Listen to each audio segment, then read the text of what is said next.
Camera cover नाही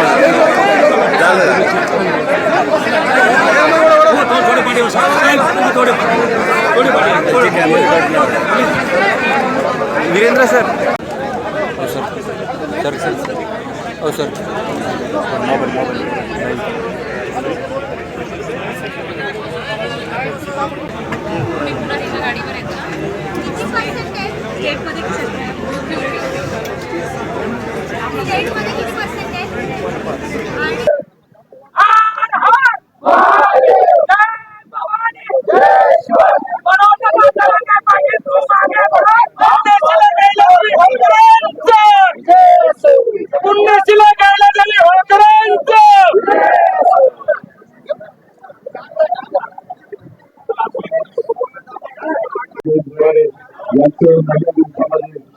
आम्हाला समाजाच्या आरक्षणाच्या अंमलबजावणीसाठी या ठिकाणी आझाद मैदानाची झाली या लढ्याला पाठिंबा देण्यासाठी आपल्या नेत्यांनी माझ्याकडे झालेले बांधव पण आणि आमचे मराठा बांधव पण मराठा आंदोलकच टाकते आणि ते नेता लागून घेत नाही ती कदाचित हवा शिकेल म्हणून जी मला नेता नको भूता नको ते लग्न म्हणून माझी एक विनंती आहे तुमच्याकडे चांगले चांगले नेते तुमच्याकडे खरं सांगतो चांगले चांगले तुम्हाला आणि त्यांना सगळ्यांना मिळून जातीचं कल्याण करायचं ना जे म्हणते म्हणून पळा त्यांच्या पाय जाऊ मी म्हणतोय म्हणून त्यांनी पाय गोरगरीब बंगाराचं जर कल्याण होत असलं तर काय वाटत आपल्याला ताकद लावायचं सगळ्यांना राजकारण त्यांनी आवश्यक करावं मी म्हणतो म्हणून करायला तेच म्हणत तुमच्या समज येतात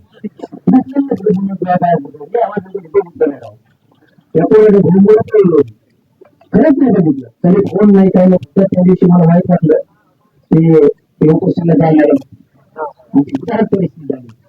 माझे आमदार खासदार मंत्री जे कोण असतील सर्वाधिक माझ्याकडे हे बोलून चालणार दादा तुम्ही आले ना आमचे सगळं खास चालू आहे अडचणी वाढ घेण्याचं कमी होण्या आमच्या अडचणी वाढल्या पंढरपूरला आले कमीत कमी अर्धा समजदार झालेला आहे त्याच्यामुळे आम्ही हिंमत केली आता की जालन्यात आमची हिंमत झाली पंढरपूरला हिंमत झाली दादाला या आमचा आडाने अहो मी काय म्हणलो पुढे की बाबा हो बाबा माझं मी आताही सांगतो मी तुला करू म्हणून पण वागणार नाही तिथं वागायचं वागतो मी 1% माझी चूक नाही एवढी चूक नाही तरी त्या दिवशी म्हणून बाबा तुमच्या पायापडतून माफी मागतो आजही म्हणतो पायापडतून माफी मागतो वैयक्तिक असं तर खेळ आले असते पण समाजाचा म्हणून पायापडतून माफी मागतो चूक नसताना मागतो माझी चूक खेळ मारायची त्याच तिथं राजेश टोपेला काही ना त्यामुळे हा राजेश टोपेला मला समजत नाही माहिती आहे कधी भेट नाही फोनवर बोललं नाही कधी जिंदगी तुमचं नाही तरी 3 बैठक बोलणं झालं खरंच बोललं नाही पण याच्या पलीकडे जे म्हणतात ना ते 37 लोक आहेत म्हणणार आहे हा बाबा फडणवीस साहेब सगळ्यात डेंजर माणूस आहे त्यानं या देशात म्हणजे हल्ली त्यानं झोपवले चौकशा नसलेले मागे लावून नात्याला टाकले आणि मग दीपक वाडेकर राजेश टोपे सुपारी घेऊन पवार साहेब सुपारी घेऊन जरंग पाटला सुपारी घेऊन जर नाटक करत असेल काही तर त्याला चौकशा टाकायला नाकारलं हायकोर्टाला नाकारलं पवार साहेब सुप्रीम कोर्टावर नाकारलं पण फडणवीस साहेबांनी काढला दोन राजसाहेब मराठा समाज टाकण्यावर पाय देऊन घेतलं पाऊस होता मराठा चिखलात बसले कोण हॉर्टिकल मधून उतरला कोण BMW मधून उतरला विचार नाही केला कोण आमदार कोण सभापती विचार नाही केला कोण आता कृतीचा बिझनेस विचार नाही केला हे सगळे लोक फुटपाथवर झोपले ना हे आमच्यासारखे आले गेले ही ताकद मराठा समाजानं दाखवली हे एकजूट दाखवली जागा होणं कशाला म्हणतात संघटित होणं कशाला म्हणतात संघर्ष करणं कशाला म्हणतात हे या जगात शिकवलं आमचे माणसात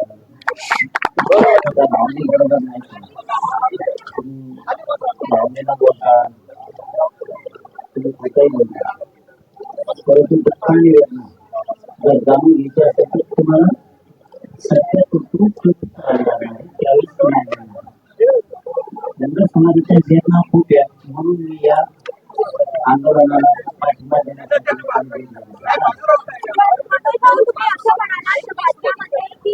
वेळ पडली तर मी ज्या व्यक्तीशी बोलत नाही त्या व्यक्तीला सुद्धा फोन लावी. नेमकं कोणाला फोन लावणार आहात तुम्ही? धनगरांसाठी कोणत्या नेत्यांना फोन लावणार? अरे धनगराचे नेते नाव काही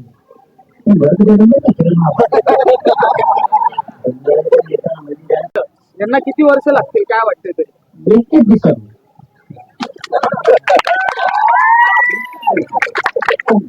चुकून पडले पाहिजे ते काय झाले आमचं दिले चुकून भांडत मराठी धंदा तो धंदा त्यामुळे ती आमच्या मध्ये मग आम्ही त्यांच्या मध्ये का म्हणलं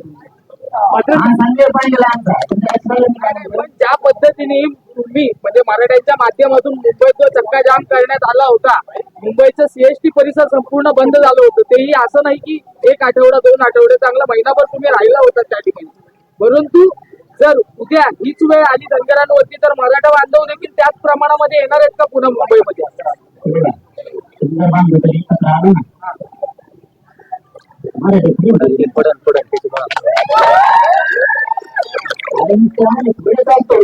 आज हे दुसऱ्या राज्यावर काम करत आहे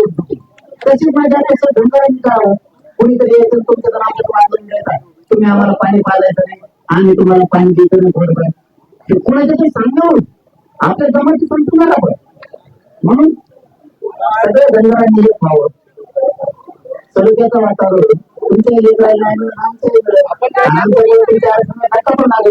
तुम्ही असं म्हणालात की आता जी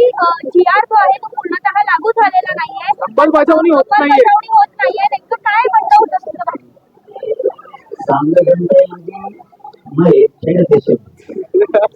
तुम्ही त्याचा निष्कारी टाकून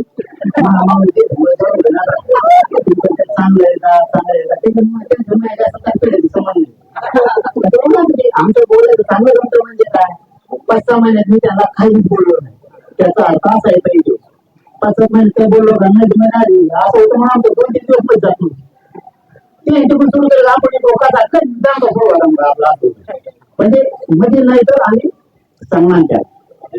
चला या माणसानं हैदराबादचे आते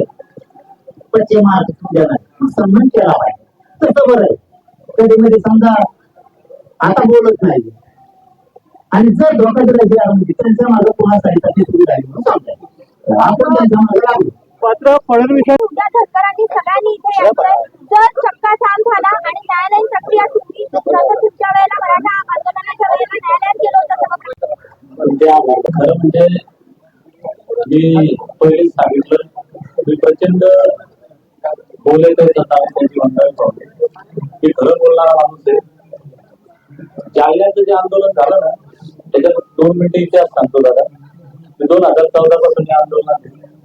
पंढरपूरला 16 दिवस उपोषण केलं. त्याच्या अगोदर 15 दिवस त्यांच्याकडून 1 महिना 8 दिवस संभाजीनगरला घातले. त्याच्यानंतर कंटिन्यू मुंबईला 15 दिवस आलो. मंत्रालयात जाळ्या उड्या मारले. त्याचे जाळ्या बंद झालेत ना आता ते नमुने आम्ही आणि काहीच मिळालं नाही. त्या दिवशी मंत्रालयात जाळ्या उड्या मारल्या त्यावेळेस 1000-2000 जरी आमचे धनगर इथं असते तर बाबा काय सांगा तुमचं दुर्दैव आहे की कालचे जे होते त्यातले अर्धे गेले म्हणून आज कोणी आलं नाही. 16 तारखेला झाले असते ताई 13ला जी बैठक झाली त्या बैठकीच्या हिशोबाने 16ला 4-5 मंत्री आले असते सांगितलं असतं की आपण असं बैठू. तर आम्ही आता तुम्हाला सांगतो महाराष्ट्रातल्या धनगरांना सांगतो आम्ही काही 13 तारखेला फडणवीस साहेबांना म्हणलं नाही की तुम्ही 14 तारखेला आमच्या हातात सर्टिफिकेट द्या. तितकं आम्हालाही कळतं की मी जरी मुख्यमंत्री असलो तिथं उद्या की हे झालं दीपक पवार मुख्यमंत्री दिलं एका दिवसात सर्टिफिकेट नाही होणार ना त्याची प्रोसिजर आहे. आम्ही फडणवीस साहेबांना तेही सांगितलं की साहेब तुम्ही महिना 2 महिने 4 महिने आम्ही थांबतो ना 70 वर्ष थांबलो ना मग 7 महिने थांबल्याला काय होणार आहे. पण तुम्ही आम्हाला सांगा की या प्रोसिजरनं आम्ही तुमच्या आरक्षणाचा प्रश्न सोडवतो आणि ती प्रोसिजर जर योग्य असेल आम्हाला जर पटली तर आम्ही सोडतो.